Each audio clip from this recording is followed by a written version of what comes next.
ज़्यादातर लोग आमतौर पर ये सोचते हैं कि पेड़ पौधों से हमें क्या नुकसान हो सकता है। ये एक हद तक सही भी है, लेकिन इस दुनिया में ऐसे भी पेड़ पौधे मौजूद हैं जिसके छू लेने भर से भी इंसान की जान जा सकती है। ऐसा ही एक पेड़ है मंचीनियल ट्री। इसे दुनिया के सबसे खतरनाक पेड़ों में भी शुमार किया जाता है। ये साउथ अमेरिका में पाया जाता है।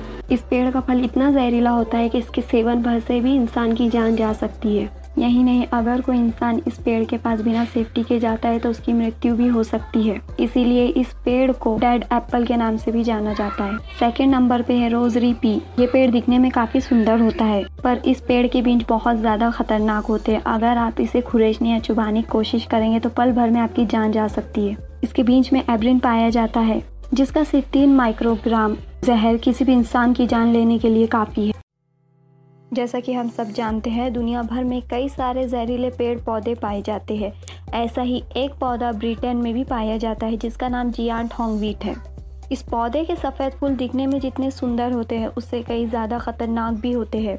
इस पौधे की वजह से कई लोगों की जान भी जा चुकी है, और अगर ये फूल किसी की आंखों के संपर्क में आते हैं तो वो इंसान अंधा भी हो सकता है। इसमें दूसरे नंबर पे जो पौधा है उसका नाम सरबेरा ओडोलम है। ये पौधा भी बहुत ज़्यादा खतरनाक होता है। इसे सुसाइड ट्री भी कहा जाता है। इसकी वजह से किसी भी व्यक्ति की जान भी जा सकती है। इस पौधे का इस्तेमाल क्रिमिनल एक्टिविटी में भी किया जाता है। इस पौधे में बहुत ज़्यादा मात्रा में जहर पाया जाता है। गाइस, आप लोग एक्सरे मशीन के बारे में तो जानते ही होंगे, पर एक लड़की ऐसी है जिसे साइंटिस्ट और डॉक्टर्स जीती जागती एक्सरे मशीन कहते हैं। रूस की नताशा डेमकिन की आंखों में एक ऐसा विजन है जिसकी मदद से वो इंसान के अंदरूनी अंगों को देख सकती है और बीमारी के बारे में पता लगा सकती है। नताशा की इस खूबी को कई सारे साइंटिस्ट आजमा चुके हैं, और नताशा ने जिसकी बीमारी के बारे में जो कहा है वो सब कुछ सही निकला है। क्योंकि नताशा मेडिकल फील्ड से नहीं है, इसलिए उसे शुरू में थोड़ी दिक्कतें आती है बीमारी को समझाने में, पर वो एकदम सही बताती है। साइंटिस्ट अब तक भी नताशा की आंखों की शक्ति के पीछे की वजह नहीं जान पाए हैं। रूस में नताशा को एक्सरे गर्ल के नाम से जाना जाता है। आपको ये वीडियो कैसी लगी नीचे चैट सेक्शन में लिखना मत भूलना। हम साधारण तौर पर एक हैंडसम एंड अट्रैक्टिव आदमी में क्या देखते हैं? Good look and healthy body. पर एथोपिया में इसका उल्टा ही है।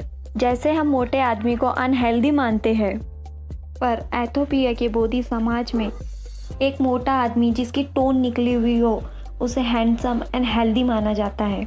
इस समाज में जो आदमी जितना ज़्यादा मोटा होता है उसे उतना ही ज़्यादा हैंडसम माना जाता है। इस समाज की लड़कियों में इनके लिए इतना क्रेज़ होता है कि ये उनसे शादी करने के लिए आपस में लड़ने भी लग जाती है। गाइस, आमतौर पर साल में सिर्फ 12 महीने ही होते हैं, पर दुनिया का एक ऐसा भी देश है जहाँ साल में 12 नहीं 13 महीने होते हैं। ये देश दुनिया से 7 साल 3 महीने पीछे भी है। इस देश का नाम एथोपिया है। इस देश में शुरू के जो 12 महीने होते हैं उसमें सिर्फ 30 दिन होते हैं, पर जो 13वां महीना होता है केवल 5 दिन का ही होता है। ऐसा इसलिए है क्योंकि हम जो कैलेंडर यूज़ करते हैं वो ग्रेगोरियन कैलेंडर है, जिसकी शुरुआत 1582 में हुई थी, और ग्रेगोरियन कैलेंडर से पहले जूलियन कैलेंडर का इस्तेमाल किया जाता था। पर जब ग्रेगोरियन कैलेंडर की शुरुआत हुई तो इसे कई सारे देशों ने अस्वीकार भी किया था। एथोपिया भी उन्हीं में से एक है, और इसी वजह से यहाँ पर साल में 12 नहीं 13 महीने होते हैं। ये घटना है साल 2019 की, जब स्वीडिश की एमा स्कोल अपने 6 बच्चों के साथ घर में अकेली थी और अचानक उनके घर में आग लग गई थी। पर एमा ने अपने पूरे 6 बच्चों को सुरक्षित बचा लिया, यहाँ तक कि एक भी बच्चे को उन्होंने चोट तक नहीं आने दी। पर इस बीच एमा 93% तक जल चुकी थी। जब उन्हें हॉस्पिटल ले जाया गया तो डॉक्टर को उनके बचने की बिल्कुल भी उम्मीद नहीं थी, पर एमा ने 3 हफ्ते में ही रिकवर होना शुरू कर दिया था। स्वीडिश में अब लोग उन्हें सुपर मॉम के नाम से जानते हैं। 2020 में स्वीडिश में उन्हें super mom life guard of the year का भी अवार्ड दिया गया। एमा ने एक बार इंटरव्यू में कहा था, जब मैं 6 बच्चों को पैदा करने की ताकत रखती हूँ तो उन्हें बचाने का साहस भी रखती हूँ। गाइस, शायद इसीलिए कहते हैं कि माँ की ताकत का कभी अंदाज़ा नहीं लगाया जा सकता। ऐसी ही अमेजिंग वीडियोस के लिए लाइक शेयर सब्सक्राइब। मिलते हैं अगली वीडियो में।